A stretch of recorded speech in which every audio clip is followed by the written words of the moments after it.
আলহামদুলিল্লাহ রবিল আলমিন আসসালাতু ওয়াসসালামু আলা রাসূলিহিল কারীম ওয়া আলা আলিহি ওয়া আসহাবিহি আজমাইন আম্মা বা'দ। সম্মানিত দর্শক ও শ্রোতা, আমাদের আজকের আলোচনার বিষয়বস্তু হচ্ছে ভারতের প্রায় 5 শতাধিক মাদ্রাসা বন্ধ। গজওয়াতুল হিন্দের যুদ্ধ কি খুবই সন্নিকটে? আপনারা জানেন, ভারতে ওয়াকফ বিল পাশ করার পরপরই একের পর এক মাদ্রাসা এবং মসজিদগুলোকে সিলগালা করে দেওয়া হচ্ছে। মাদ্রাসা সর্বশেষ খবর জানা পর্যন্ত যতটুকু জানলাম, প্রায় 500 মাদ্রাসা সিলগালা করে দেওয়া হচ্ছে। মসজিদগুলোতে মাইকে আজান দেওয়া নিষেধ করে দেওয়া হয়েছে। অনেকে মাইকে আজান দিতে না পেরে মসজিদের মিম্বারের উপরে উঠে আজান দিচ্ছে। ভয়াবহ এক অন্ধকার নেমে আসতেছে ভারতীয় উপমহাদেশে। এক ফিতনা যেটি হাদিসে এসেছে সেটি শুরু হয়ে গেছে। আমরা যদি হাদিস থেকে দেখি, যেমনটি কাসির ইবনে মুররাহ রাদিয়াল্লাহু তাআলা আনহু থেকে বর্ণিত, তিনি বলেন, ফিতনার সূচনা হবে রমজান মাস থেকে। মারাত্মক গোলযোগ সৃষ্টি হবে শাওয়াল মাসে। অন্য শহরের উপর হামলে পড়বে জিলকদ মাস আসলে। চূড়ান্ত লড়াই হবে জিলহজ মাসে এবং ফয়সালা হবে মুহররম মাসে। অতঃপর তিনি বলেন, আমি দীর্ঘ 70 বছর ধরে এমন ফিতনার সূচনা দেখতে অপেক্ষায় রয়েছি। হাদিসটি পাবেন কিতাবুল ফিতানের মধ্যে 662 নম্বর হাদিসের মধ্যে। নুআইম ইবনে হাম্মাদ রাহিমাহুল্লাহ হাদিসটি এনেছেন। আমার কাছে কেন জানি মনে হচ্ছে এই হাদিসটি এই বছর বাস্তবতার সাথে মিলতে পারে, নাও মিলতে পারে। এটি আমার কাছে কেন জানি মনে হচ্ছে। বাস্তবতা দেখে আপনারাও মিলিয়ে দেখতে পারেন, আপনাদের কাছে কেমন মনে হচ্ছে জানি না। দেখেন, এখানে কিন্তু বলা হয়েছে ফিতনার সূচনা হবে রমজান মাসে। আমরা জানি রমজান মাসেই ফিতনার সূচনা হয়েছে ভারতে, বিশেষ করে বাংলাদেশেও। মারাত্মক গোলযোগ সৃষ্টি হবে শাওয়াল মাসে। দেখেন, মারাত্মক গোলযোগ সৃষ্টি হয়ে যাচ্ছে ভারতে অলরেডি।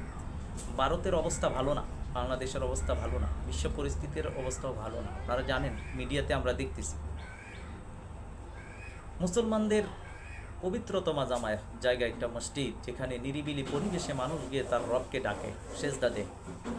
সেই মসজিদের মধ্যেও নিরাপদ না ভারতের মুসলমানেরা। মসজিদগুলোর মধ্যে গিয়ে আজান বন্ধ করে দেওয়া হচ্ছে। আমি দেখেছি মুয়াজ্জিনকে মসজিদের ভিতর গিয়ে পিটাচ্ছে। মুসল্লিদেরকে লাঠি পেটা করে মসজিদ থেকে বের করা হচ্ছে। রাস্তা দিয়ে যুবকরা যাচ্ছে, তাদেরকে অতর্কিত হামলা করে আক্রমণ করা হচ্ছে। মুসলিম গাড়ি আল্লাহ ভরসা লেখা, সেটাও দেখলাম জয় শ্রীরাম বলতে বাধ্য করা হচ্ছে। বলতেছে ভারতে থাকতে হলে জয় শ্রীরাম বলতে হবে। প্রকাশ্যে বলা হচ্ছে ভারতে হিন্দু ধর্ম গ্রহণ করতে হবে। এই যে জবরদস্তি, এই যে একটা অন্যায়, বিশ্ব মিডিয়া আজকে চুপ, বাংলাদেশের মিডিয়াও চুপ। ভারতের দালাল মিডিয়াগুলো এখনো এইগুলো দেখতেছে না। তাদের উপরও যে এই লাঞ্ছনা আসতেছে সেটা তারা উপলব্ধি করতে পারতেছে না।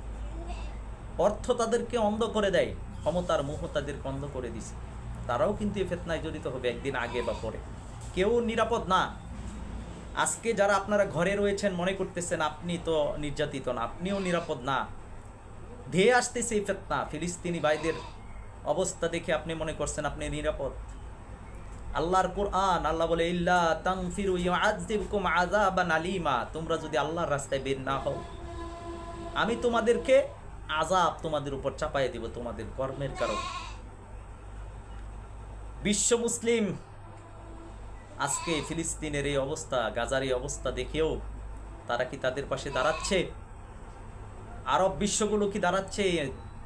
মুরতাদ মুনাফিক শাসক গোষ্ঠীগুলো, গাদ্দার শাসকগুলো, তারা দাঁড়াবেও না। কারণ তারা অর্থলোভী, তারা মুসলমানদের কেউ না। তারা মুসলমানদের আবেগকে জাস্ট ব্যবহার করে মুসলমানদের সম্পদ তারা বক্ষণ করে, মুসলমানদের নেতা সেজে আছে, আসলে তারা মুসলমানদের নেতা, প্রকৃত নেতা না। মুসলমানদের প্রকৃত নেতা হচ্ছে আল্লাহ প্রদত্ত এই জামানাতে ইমাম মাহমুদ, ইমাম মানসুর, শুআইব ইবনে সালেহ এবং ইমাম মাহদি। অপেক্ষা করেন, ইমাম মাহদি পৃথিবীতে আসবে ইনশাআল্লাহ। এই জুলুমের শেষ হবে। অনেকে প্রশ্ন করে ফিলিস্তিন, এই গাজা কখন মুক্ত হবে? তারাও তো প্রকৃত পরিপূর্ণভাবে আল্লাহর দ্বীনের জন্য লড়াই করেন। আপনারা হয়তো এই বিষয়গুলো জানেন না। তারা নিজের দেশের জন্য তারা লড়াই করে। ডক্টর আব্দুল্লাহ আজম রহিমহুল্লাহ, ওনারা ওই দেশে ছিলেন, ওনারা হিজরত করে গিয়েছিলেন, তারা আবার ওইখান থেকে ফিরে আসছে, কারণ তারা আল্লাহর দ্বীনের জন্য পরিপূর্ণভাবে কাজ করে না। যদিও এখন কিছুটা পরিবর্তন হয়েছে, তাদের মধ্যে জাতীয়তাবাদের চেতনা রয়েছে। একটা আল্লাহর নুসরত বা সাহায্য আসবে তখনই যখন কেউ কেবলমাত্র আল্লাহর জমিন আল্লাহর দ্বীন কায়েমের জন্য আপনার জিহাদ ফি সাবিলিল্লাহ যাবে। আল্লাহর দ্বীন কায়েমের জন্য যখন চেষ্টা করবে, কোনো জাতির জন্য না। জাতীয়তাবাদ কুফরি মতবাদ, গণতন্ত্র কুফরি মতবাদ, ধর্মনিরপেক্ষতা, সেকুলারিজম, এগুলো কুফরি মতবাদ। একজন মুসলিম আল্লাহর জমিন আল্লাহর দ্বীন কায়েমের জন্য যদি কাজ করে, তাহলে সে সংখ্যায় অল্প হলেও আল্লাহর নুসরত বা সাহায্য আসবে। সাহায্য কাদের মাধ্যমে আসবে? আল্লাহর মনোনীত বান্দা ইমাম মাহমুদ, মানসুর, শুআইব ইবনে সালেহ, এদের মাধ্যমে সাহায্য আসবে ইনশাআল্লাহ। ওনারা পৃথিবীতে অবস্থান করছেন, কাজ শুরু করেছেন ইনশাআল্লাহ। দিন যত যাবে ততই তাদের দলে মানুষ ঐক্যবদ্ধ হচ্ছে, ঐক্যবদ্ধ হবে। সবাই আসবে না, আমরা সবাইকে চাইও না। সবার দ্বারা দিন কায়েম হবে না, সবাই দিন কায়েমের পথে চলে না। অল্প সংখ্যক মানুষ দ্বারা এই কাজ হয়, কাজের জন্য এত বেশি লোকের প্রয়োজন হয় না। 313 জন সাহাবী সশস্ত্র 1000 কাফির বাহিনীর বিরুদ্ধে বিজয় ছিনিয়ে এনেছেন। সংখ্যা দিয়ে আর ভারী অস্ত্র দ্বারা মুসলমানদের বিজয় আসে নাই। মুসলমানদের বিজয় আসছে আল্লাহর উপর পরিপূর্ণ তাওয়াক্কুল আর রাসূল সাল্লাল্লাহু আলাইহি সাল্লামের দেখানো তরিকা এবং আমিরের পূর্ণ আনুগত্যের মাধ্যমে। এখনও যারা ইমাম মাহমুদ হাবিবুল্লাহর পূর্ণ আনুগত্য করবে, তাদের মাধ্যমেই বিজয় আসবে ইনশাআল্লাহ। সেই আবু হুরায়রা রাদিয়াল্লাহু তাআলা আনহু থেকে বর্ণিত, তিনি বলেন যে আল্লাহর রাসূল সাল্লাল্লাহু আলাইহি সাল্লাম বলেছেন, অচিরেই ইহুদি খ্রিস্টানরা বিশ্বের মুসলমানদের উপর অত্যাচার বৃদ্ধি করে দিবে। তখন কেবল খোরাসানিরাই তাদের মোকাবেলায় সুদৃঢ় থাকবে। আজকে দেখেন, বিশ্বের মুসলমানদের উপরে ইহুদি খ্রিস্টানরা অত্যাচার বৃদ্ধি করে দিয়েছে। আজকে ইহুদিরা এককভাবে শুধু গাজা, ফিলিস্তিন, লেবানন, সিরিয়া এইখানে নির্যাতন চালাচ্ছে, তাদের এত সাহস হয়নি। আমেরিকার এবং পশ্চিমাদের প্রত্যক্ষ পরোক্ষ মদদে, সমর্থনের দ্বারাই তারা বিশ্বের মুসলমানদের উপর নির্যাতন করছে। এটা হাদিসে এসেছে, তারা করবে। কারণ চূড়ান্ত পর্যায়ে পৃথিবীর 3য় বিশ্বযুদ্ধের একেবারে ধার প্রান্তে আমরা, গাজওয়াতুল হিন্দের দ্বার প্রান্তে, সুতরাং এটা করবেই তারা। আল্লাহ প্রদত্ত ব্যক্তিরা পৃথিবীতে এসেছেন। ইমাম মাহমুদ হাবিবুল্লাহর আগমন হয়েছে, মানসুর অলরেডি কাজ শুরু করেছেন, শুআইব ইবনে সালেহ আস্তে আস্তে কাজ শুরু করে দিয়েছেন। কাজ হবেই। চোখ কান খোলা রাখলে আপনারা তাদের বিষয়ে সংবাদ পেতে পারেন। তারা আস্তে আস্তে আল্লাহর দ্বীনের জন্য কাজ শুরু করছেন, কাজ করবেন ইনশাআল্লাহ। ঠিক পরবর্তীতে তখন হাদিসের মধ্যে এসেছে, আর অনুরূপভাবে হিন্দুস্তানের মুশরিকরাও মুসলমানদের উপর নির্যাতন অত্যাচার বৃদ্ধি করে দিবে। আজকে দেখেন, মুশরিকরা নির্যাতন শুরু করে দিয়েছে না? আপনারা যারা বলেন এই হাদিসগুলো জয়ীফ, আফসোস লাগে আপনাদের সাথে। কাদের কথায় আপনারা বাস্তবতাকে অস্বীকার করেন? আপনি হাদিস জয়ীফ বললেই কি হাদিস বাস্তবায়ন হচ্ছে না? হবে না? পৃথিবীর সকল মুহাদ্দিস যদি হাদিসটাকে জয়ীফ বলে, আর এই হাদিস যদি বাস্তবতার সাথে মিলে যায়, তখন কি এটা জয়ীফ থাকে? মূলনীতি কেন বুঝেন? জয়ীফ বললেও এটা আর জয়ীফ থাকবে না যদি সেটা বাস্তবতার সাথে মিলে যায়। কারণ আল্লাহ রাসূল সাল্লাল্লাহু আলাইহি সাল্লাম যে কথা বলেছেন সেটা তো ঘটবেই।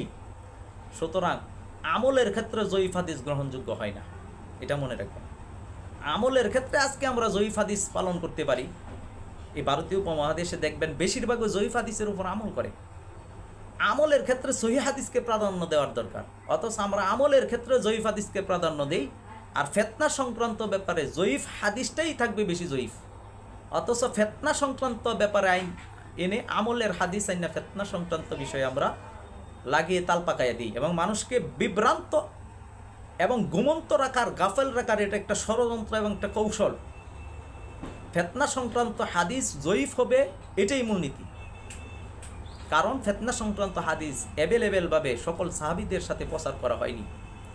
মুষ্টিমেয় কিছু সাহাবীর এই ফিতনা সংক্রান্ত হাদিস জানতেন, যেমন আবু হুরায়রা রাদিয়াল্লাহু তাআলা আনহু, হুযায়ফা ইবনে ইয়ামান রাদিয়াল্লাহু তাআলা আনহু, কাব রাদিয়াল্লাহু তাআলা আনহু।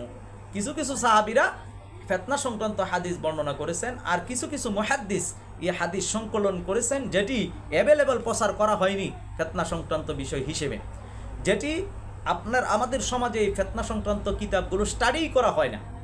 এদেশের আলেম ওলামারা আছে তো ইখতিলাফি মাসলা নিয়ে, তারা ফিতনা সংক্রান্ত বিষয় নিয়ে আলোচনা করবে কোন সময়? তারা তো আমিন জুড়ে বলবে না আস্তে বলবে, বুকের উপরে হাত হবে না নাভির নিচে হাত হবে, এইগুলো নিয়েই তো তারা দলাদলিতে লিপ্ত। ফতুয়া নিয়ে তো তারা দলাদলিতে লিপ্ত। তো তারা ফিতনা সংক্রান্ত বিষয় নিয়ে স্টাডি করার সময় তো তারা পায় না, তারা মাহফিল করতে করতেই তো সময় পায় না, তখন তারা স্টাডি করবে কোন সময়? এজন্য বলবো যে হাদিস যেটা বাস্তবতার সাথে মিলে যাবে সেটা কখনোই জয়ীফ থাকে না, এটা মনে রাখবেন। এই প্রশ্নটা আর কেউ আমাদেরকে করবেন না। অনেকে বলেন যে জয়ীফ হাদিস যদি বাস্তবতার সাথে মিলে যায় সেটা আর জয়ীফ থাকে না, সেটা বাস্তব হয়ে গেছে, সেটা আর জয়ীফ কিভাবে থাকে? এতটুকু কমন সেন্স তো থাকার দরকার, এতটুকু তো বোঝার জন্য ডাক্তার লাগে না, মুফতি মুহাদ্দিসের ফতোয়ার প্রয়োজন হয় না, এতটুকু তো বোঝা যায় যে এটা বাস্তব হয়ে গেছে, এটা কিসের জয়ীফ? একজনে একটা বললেই কি এটা মেনে নিতে হবে নাকি? তো যাই হোক, কারণ তারা যদি এটারে জয়ীফ না বলে, ইমাম মাহমুদের হাদিসকে যদি জয়ীফ না মানাইতে পারে, তাহলে তো তাদের ব্যবসা বন্ধ হয়ে যাবে। ইমাম মাহমুদের প্রকাশ যদি হয় তাহলে তো নিখুঁত ইসলাম আসবে, প্রকৃত দিন প্রকাশ হবে। তো প্রকৃত দিন প্রকাশ হলে তো ব্যবসা করা যাবে না, ধর্ম নিয়ে ব্যবসা করা যাবে না, মাদ্রাসা নিয়ে ব্যবসা করা যাবে না, মসজিদ নিয়ে ব্যবসা করা যাবে না, মাজার নিয়ে ব্যবসা করা যাবে না, পিরালি খানকার নামে ব্যবসা করা যাবে না। ইমাম মাহমুদ তো আসছেন 70 দিন প্রচার করার জন্য, 70 দিন প্রচার করলে কি ব্যবসা থাকে? সুতরাং তারা তো তাদের ব্যবসা বন্ধ হওয়ার ভয়ে ইমাম মাহমুদের হাদিসকে জয়ীফ করা লাগবেই। দেখবেন অনেকে উঠে পড়ে লেগেছে ইমাম মাহমুদকে ভণ্ড বা প্রতারক হিসেবে প্রমাণ করার জন্য। কারণ ইমাম মাহমুদকে যদি ভণ্ড হিসেবে প্রমাণ করা যায় তাহলে তাদের ব্যবসা চাঙ্গা থাকে, আর ইমাম মাহমুদ যদি সত্য হয় তাহলে সত্যের পথে মানুষ এসে যাবে, তখন তাদের আপনার ব্যবসা বন্ধ হয়ে যাবে। তো সকলে যে ব্যবসা করে আমরা কিন্তু সেটা বলছি না, আমাদেরকে ভুল বুঝবেন না। দিনের অসংখ্য দায়ী আছেন, প্রকৃত আলেম আছেন, হক্কানি আলেম আছেন, যারা দিনের কথা নির্দ্বিধায় বলেন, কোনো স্বার্থ নিয়ে না। এমন অনেক সেলিব্রিটি না, অনেক বিজ্ঞ আলেমরা আছেন যারা প্রকৃত দিনকে বুকে লালন করেন, সত্যকেও লালন করেন, তারা তেমন ভাইরাল না। ভালো বিজ্ঞ আলেম যারা, তারা ভাইরাল হয় না, তারা আয়সা মানুষের সামনে এত প্রসার করে না, তারা আপনার অন্তরালে থাকতে পছন্দ করে বেশি। বিজ্ঞ আলেমরা মিডিয়ার সামনে এসে আজে বাজে কথা বলে না, তারা শুধু এই দৃশ্য দেখে আপনার কি করে আফসোস করে। তাই আফসোস করিবেন যত আলেম ও জ্ঞানীগণ, মূর্খ বেকুফ নাদান লোকেরা করিবে আস্ফালন। আজকে দেখেন আফসোস করে বিজ্ঞ আলেমরা এই সমস্ত দৃশ্য দেখেন, যখন তারা জাতিকে ধোঁকা দেয়, আপনার নাম দেয় মার্চ ফর গাজা, অথচ গাজার উদ্দেশ্য রওনা, অথচ তারা ঢাকার শাহবাগ থেকে মানিক নিয়ে এভিনিউর মধ্যে যাচ্ছে। তো ভাই, এটা কি এক প্রকার ধোঁকা না? এখন তো আমার সমালোচনা শুরু করে দিবেন অনেকে। আমি বলতেছি, নাম দিলেন কি ইংরেজিতে? মার্চ ফর গাজা, গাজার অভিমুখে রওনা দিচ্ছেন। ডিকশনারি খুলে দেখেন মার্চের অর্থ কি, সৈন্য সহ আপনি রওনা দিয়েছেন, আর অথচ আপনি নাম দিলেন কি মার্চ ফর গাজা, করতেছেন ঢাকা থেকে ঢাকা। এটা কোন ধরনের ধোঁকা ভাই? এটা দেওয়ার উদ্দেশ্য কি? আমরা যেটা বুঝি, লক্ষ লক্ষ টাকার পতাকা, জাতীয়তাবাদের পতাকা, জাতীয়তাবাদ তো কুফুরি মতবাদ। আপনারা তো, আমাদের মনে হয় আপনারা জাতীয়তাবাদ কি তাওহীদও জানেন না। যে সমস্ত আলেমরা এগুলো করতেছে, তারা আসলে আমাদের প্রশ্ন, তারা কি জাতীয়তাবাদ কি বুঝে না? জাতীয়তাবাদের পতাকা আপনার বুকের মধ্যে জড়ায় রাখছেন, আপনি ধর্ম কি শিখছেন, তাওহীদ কি শিখছেন? আফসোস লাগে এই কথাগুলো আমরা বলতে হচ্ছে আপনাদেরকে।